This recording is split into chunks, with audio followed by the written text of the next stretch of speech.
Hi, Karl again. Just wanted to stop by and give you a quick refresher. One of the most important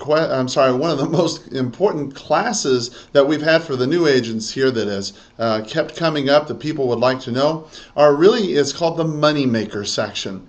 The Moneymaker section is simply nothing more than some two-word phrases that you can use that will make your life a lot easier, a lot simpler, a lot faster, and more importantly, make you a lot more money.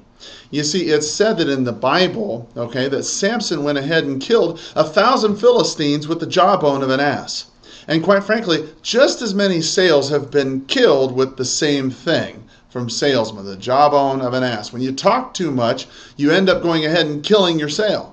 Well, these two-word phrases, the money makers, will go ahead and make that sale happen for you, and they will also go ahead and make you a lot more money. So let's go ahead and review them very quickly, okay? So the money makers, there are 10 of them, all right? Money makers. Number one, it's really simple. No problem. You might want to write these down, because they will be a lot easier for you to remember if you review them. So no problem is a really good one to use, when you don't want to deal with it. So they say, well, we don't want to list our home. No problem. We don't want to sell our home with an agent. No problem. We don't want to pay a commission.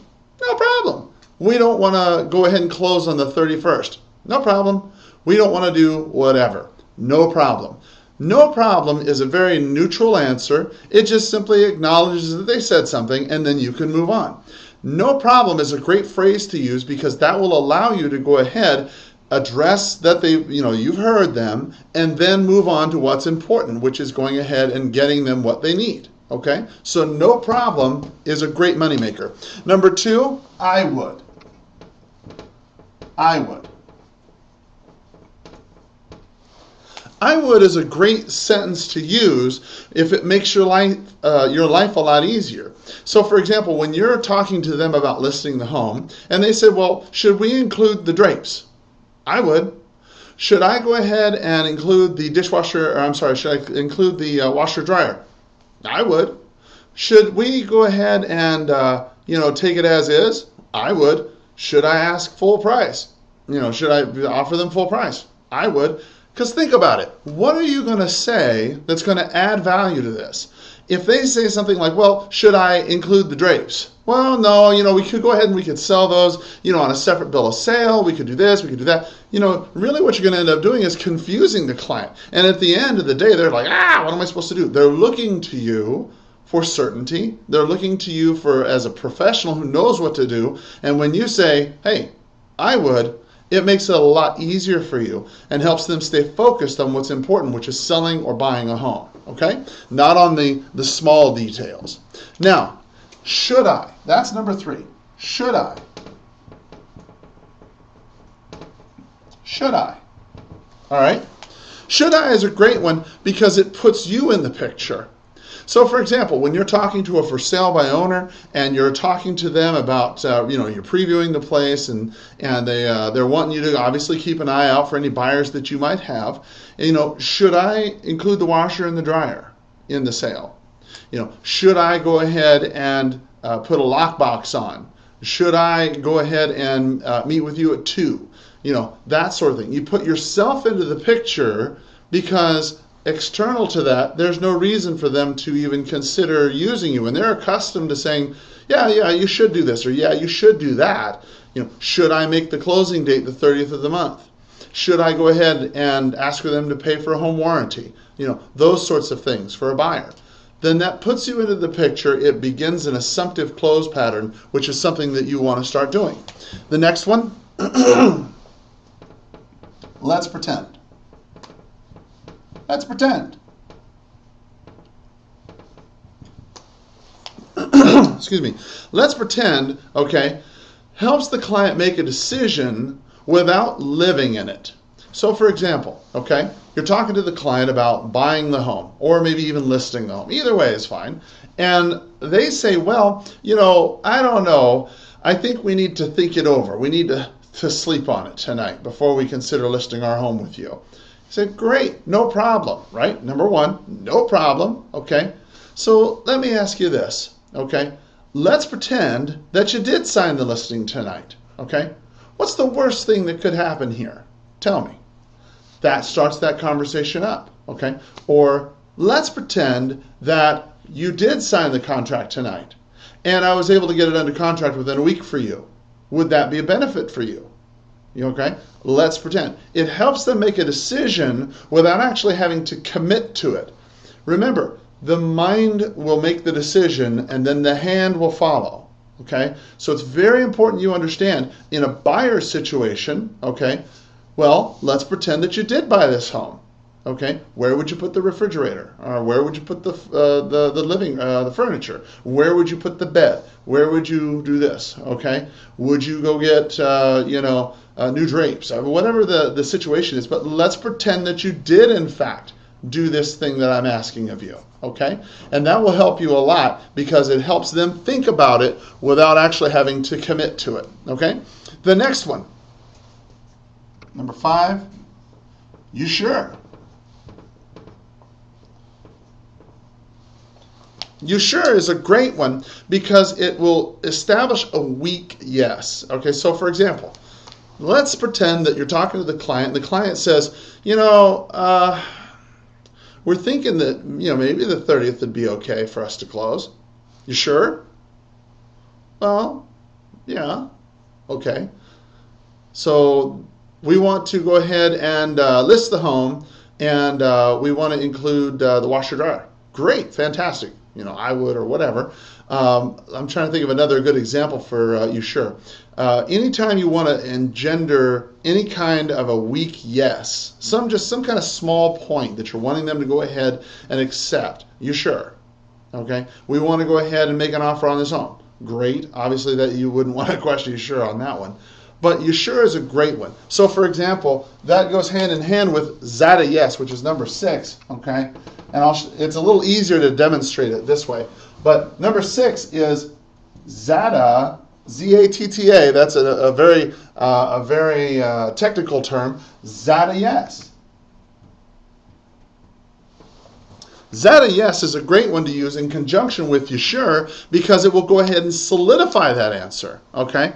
So, for example, they're talking to you and they say, well, we want to go ahead and list the property. Fantastic. But we're not too sure that we want to pay 6%. Okay, fine. And you handle that objection. And then you say, well, you go ahead and sign the contract. Well, yeah, is that a yes? Absolutely. It strengthens that whole yes. Okay, you sure? Is that a yes? Yes. Okay, great. Then that will go ahead and help you strengthen that yes. Number 7. This is my personal favorite next to no problem. Fair enough.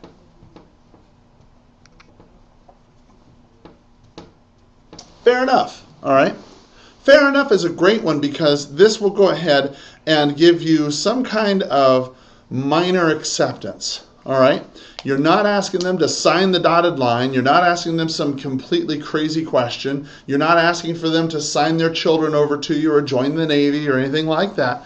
But you're just simply saying, hey, look, I can meet you at 2 o'clock on Tuesday. We can take a look at the home, see what it has to offer, any of our clients. Fair enough? Oh, okay, yeah, no problem. It's a nice, easy way to close somebody. It's non-threatening. It's very nice, very easy to say. And it's fair enough. Just hey, fair enough? Yeah, okay, great. Great.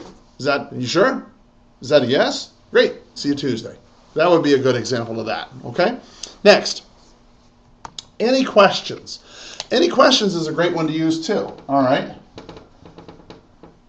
Any questions?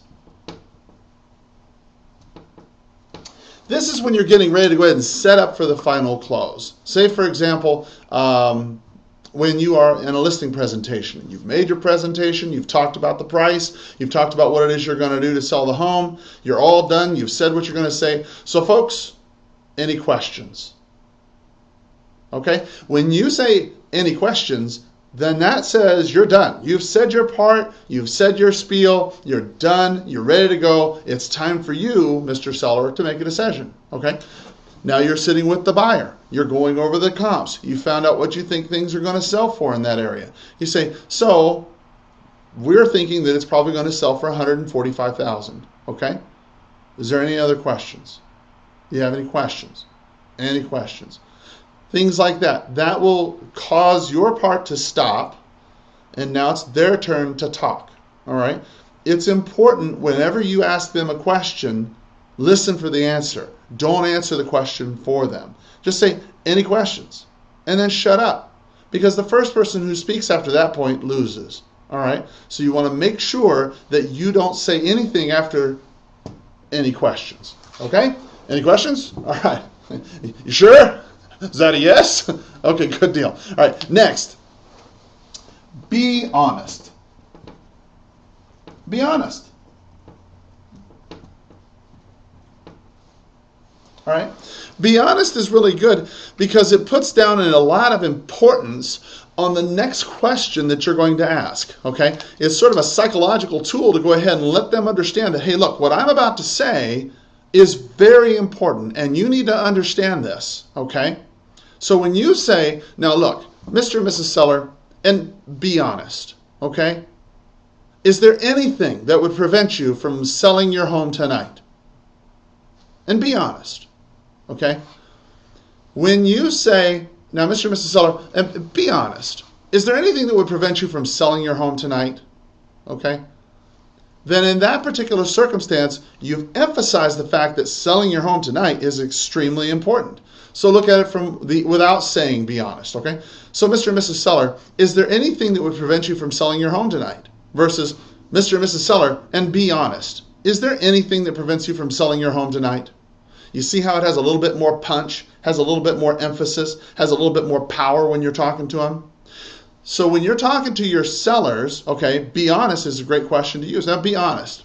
If you were a buyer, would you want to pay this price for this home? And be honest. Okay?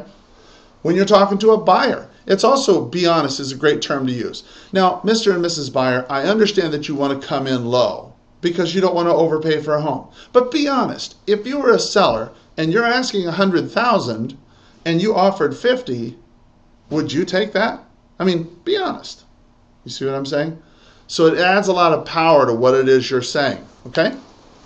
Number 10. This is the next one. I don't mind.